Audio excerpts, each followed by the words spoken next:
Salut les amis, il est 6h30 du matin, je termine à l'instant Parallèle, la nouvelle série de Disney+, série française, dans le style Stranger Things et Dark.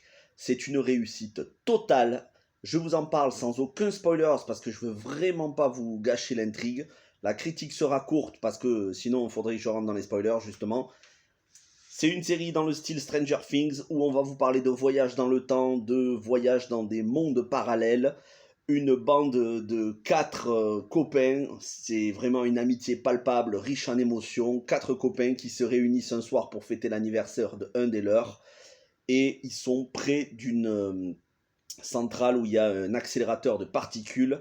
Et cet accélérateur de particules, ils ne le savent pas, va les envoyer dans plein de dimensions, de mondes parallèles différents. Ils vont tous se rencontrer à nouveau, mais à des âges différents. Certains toujours aussi jeunes, d'autres qui auront pris à peine 2, 3, 4 ans, et d'autres qui auront pris 15 ans. Donc ils vont essayer de comprendre ce qui leur arrive. En même temps, certains vont acquérir des super pouvoirs, d'arrêter le temps, de vieillir les objets. Et donc, il va y avoir une intrigue à la fois de recherche de ces enfants qui sont considérés comme disparus, et en même temps, ils vont essayer de comprendre ce qui leur est arrivé dans leurs différents mondes et empêcher que certains événements se reproduisent tout en cherchant à revenir chez eux. Il va y avoir la mère de un des leurs qui est impliquée parce que c'est la chercheuse, la scientifique qui travaille dans le centre où il y a l'accélérateur de particules, avec un flic qui va les aider justement, qui va aider toute cette bande à essayer de repartir chez eux, chacun dans son univers. Je vous en dis pas plus, mais c'est une série qui est excellente en termes d'écriture. Il y a très peu d'incohérences, très peu, voire presque pas. Au niveau du rythme, 6 épisodes d'une quarantaine de minutes, entre 35 et 40 minutes chacun, générique inclus, c'est impeccable, il n'y a pas besoin de faire plus. C'est très bien de ne pas avoir fait des épisodes de 1 heure parce que le rythme est vraiment... c'est 6 épisodes qui se suivent l'un à la suite de l'autre, on enchaîne. En 3h30, 4 heures maximum, vous enchaînez la série. Au niveau des effets spéciaux, c'est très bien fait, même si les vieillissements des personnages, bon voilà, au niveau des maquillages, prothèses, ça se voit pour certains, même si, voilà, pour quelques effets spéciaux, c'est pas terrible, mais c'est pas on va dire, c'est pas le point principal de la série, c'est pas non plus une série avec autant d'effets spéciaux que Stranger Things, et surtout, au niveau des acteurs et de l'émotion, de la complicité qui se dégage, c'est parfait. Chaque personnage, on le voit, à des âges différents. Ils ont tous une complicité palpable, ça fait plaisir à voir. Les acteurs adultes qui sont dans des corps de jeunes ou des acteurs jeunes qui sont dans des corps d'adultes, il y a beaucoup d'émotions qui se dégagent de ce quatuor, de ce groupe d'amis. On a vraiment l'impression que c'est une série old school parce que c'est on va dire, c'est des adolescents qui paraissent être des adolescents des années 90, vous voyez. Même si ça se passe en 2021, on a l'impression que c'est des adolescents des années 90. Ce que je veux dire par là, c'est que la série, et c'est peut-être son plus gros point fort, ce qui moi m'a enchanté et m'a franchement, ça a été une bouffée de fraîcheur, la série n'est absolument pas woke. Et on pouvait avoir cette crainte avec Netflix qui veulent absolument jouer sur l'inclusivité. On aurait vraiment pu avoir une série qui soit du style des séries de la CW avec tout le Arrowverse et autres séries. On ne tombe à aucun moment dans ce genre de travers. Donc c'est une série qui sent bon les années 90.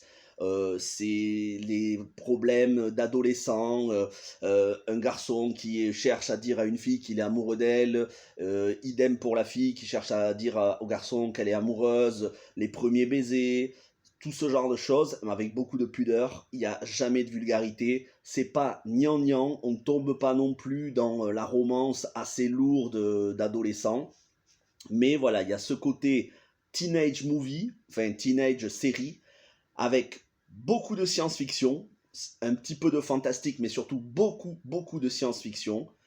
Il y a de l'humour, ça fait plaisir, il y a une espèce de légèreté tout au long de la série. Les personnages sont très attachant dès le premier épisode. À aucun moment ils sont agaçants. On a vraiment envie de faire partie de cette petite bande. C'est une réussite vraiment au niveau des dialogues. Il y a beaucoup d'émotions entre les personnages parce que, vous voyez, à un moment donné, il va y avoir une crise entre certains personnages qui vont essayer de se comprendre, des rancœurs. Bref, j'en dis pas plus, mais vous verrez.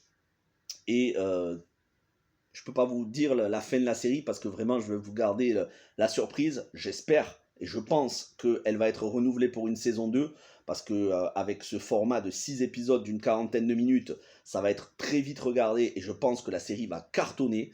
Il y a beaucoup de références à la fois visuelles, scénaristiques à Stranger Things, mais aussi à Dark, la série allemande.